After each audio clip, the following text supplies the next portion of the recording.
Hi everyone, I felt like doing a quick fantasy update. We haven't done fantasy videos for a while now, but don't worry, I'm still planning on doing more. A lot of my subscribers, I think, are fantasy subscribers for my earlier videos, and if you remember back in the day, probably a year ago or so now, I made a video about vampire counts, talking about, how I found, I sort of rekindled my love for the book. And in that video I said how upon the inspiration, I went onto eBay and bought a load of pre-built models that I could paint quickly and start playing some 6th and 7th edition fantasy games with. And I realised I never really followed up on that, so I thought I'd just do a quick video showing you my first 1,000 points that I built. I've done a bit more since then, but this is the exact 1,000 points that I went to build.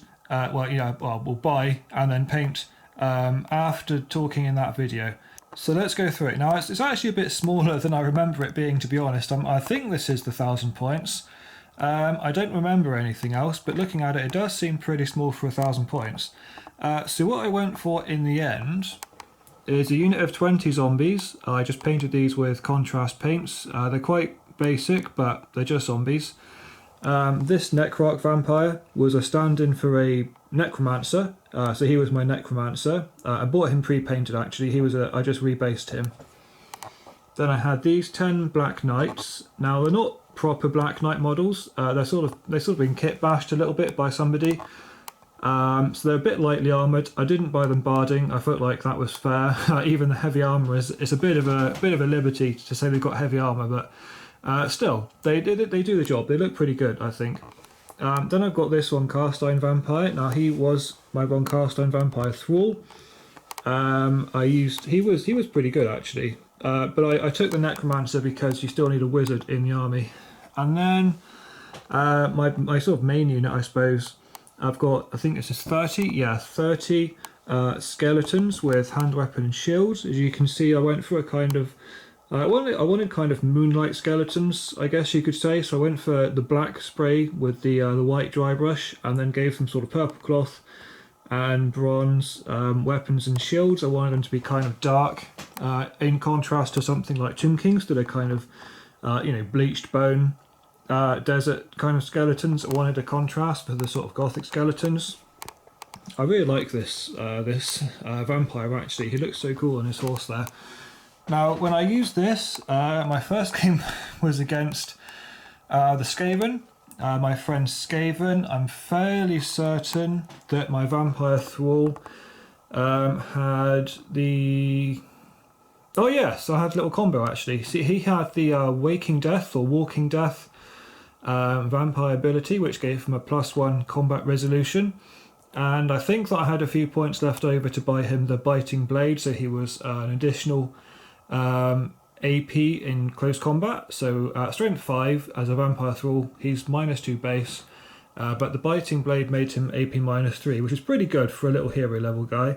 And yeah, so he gave me +1 combat resolution. The Black Knights, I purchased the War Banner on the Black Knights. That also gives them +1 combat resolution. So putting them both together, obviously he was in the unit. Putting them both together, I had a nice +2 combat resolution, and the unit strength is okay, 20 essentially, because cavalry count as 2. Their job was to just kind of charge in, really hit something hard, do a lot of wounds, and then break it in combat resolution, and run it down. And they actually performed really well. I played, actually now I remember, 2 games with this exact army. I lost both of them horribly, but in both, the second one was against Ogre Kingdoms, but in both games this one unit, it did the job. It hit like a sledgehammer. It killed enough, inflicted enough wounds, and then to be, combine it with the +2 combat resolution from the banner and the vampire, to break the unit both times. In the first game it was a big block of like 40 Skaven or something, and then the second game it was a unit of Ogre something or others. So they did their job, but unfortunately both times they ended up overrunning quite a long way, and then being out of the game for far too long while they had to wheel around and turn around. You know, it took another 2 or 3 turns before they were able to come back and charge something again, and by then it was too late because the zombies, you know, they lasted, but not very well. They did get ground down and eventually break and just crumble. The skeletons did okay. I remember against the Skaven, they took a direct hit from a warp flamethrower. Lost 14 models, but then my Necromancer really powered up and resurrected 13 of them when he three diced the invocation. I think it's called Invocation of Nehek, or it's just called Raised Dead. No, I think it's just called Raised Dead. And you know, brought 13 out of the 14 back. That was pretty good. Unfortunately, they did also just end up getting ground down. He had one good magic phase where he brought them all back, and then after then, I think I failed to cast it in every other phase. So after that really impressive turn, the rest of my army just kind of crumbled because the Necromancer never managed to cast again. And then, you know, by the time the Black Knights kind of wheeled around and came back into the game, it just wasn't good enough. And I think that was how it went for the ogres as well.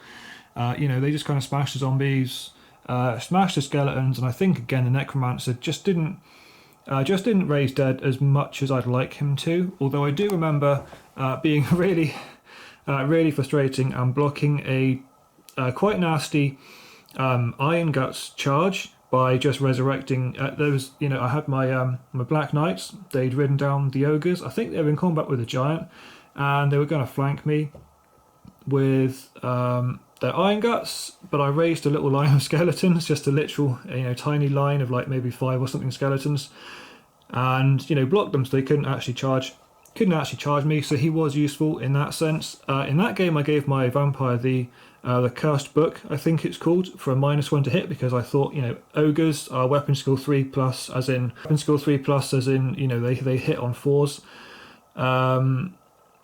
already. So I thought, you know, if they're coming in with their great weapons, if I have a -1 to hit bubble, the book itself is a 6-inch -1 to hit bubble. Even if he's not engaged within close combat, it's just a bubble. You know, I was making them hit on 5s essentially. So I thought, you know, the Iron Guts are scary, but if they're hitting on 5s, that's going to be really useful for me, and it was pretty useful. But ultimately, it didn't save me again. The 2 core units kind of crumbled, and the Black Knights, you know, again were kind of left on their own and just got ganged up on. They got charged on pretty much every flank because they were all that was left. And then, you know, later games, I lost again. I experimented in later games with taking units of Fellbats to tie up artillery. I dropped the Black Knights completely and just took more skeletons and more zombies, and it still didn't really work. I've heard that the way to play them that people like to do is to basically fill out your core choices with minimum units of direwolves, like 5 direwolves, and then just spend all of your points on heavy units like Black Knights. And I can imagine that is quite effective, because again, out of the 4 or so games I've played with these guys, the Black Knights so far have really been the only ones worth their salt. Although something I decided I liked in later games, and will probably keep doing, is if I just get a second Necromancer here. I got rid of the vampire count because he's not amazing. It's only 3 attacks in close combat, and I took a second Necromancer. And what I've decided that I like to do is to take 2 power stones on each one, because you can have multiple power stones. When you use a power stone, you get 2 extra d6 for that power. So twice on each Necromancer, so 4 times over the course of the game, I'll use a power stone and get +2 dice to cast Raise Dead. And it's a very good way of securing not just getting the spell off, hopefully without it being denied, but getting the the maximum level 3d6 resurrections. So that's quite good. I'll probably keep doing that. But yeah, I'm still experimenting with this army. It's not done too well for me so far. I have lost every game with it pretty decisively, despite maybe each time 1 or 2 units doing surprisingly well. Maybe again the Black Knights have been useful mostly. So it's a work in progress, but we'll see. But for now, I just wanted to make a follow-up video actually showing you the little army that I made, and hopefully as I keep making fantasy armies, I'll do more videos, because I want probably a little sort of starter force, at least 1,000 points like this of really almost every faction in the game, to be honest, and then I'll just choose my favourites like the vampire counts and the warriors of chaos to continue and make larger armies of. But I'd like a good sort of fighting force like this of almost every army, really. Maybe just not high elves and lame armies like that. But anyway, I hope that at least some people find this interesting to see my little fantasy force. And yeah, I really need to do better on making fantasy content. I've got a lot of other army books to look at and other discussions to have, so I hope I can get back to that soon. Until then though, I will see you later.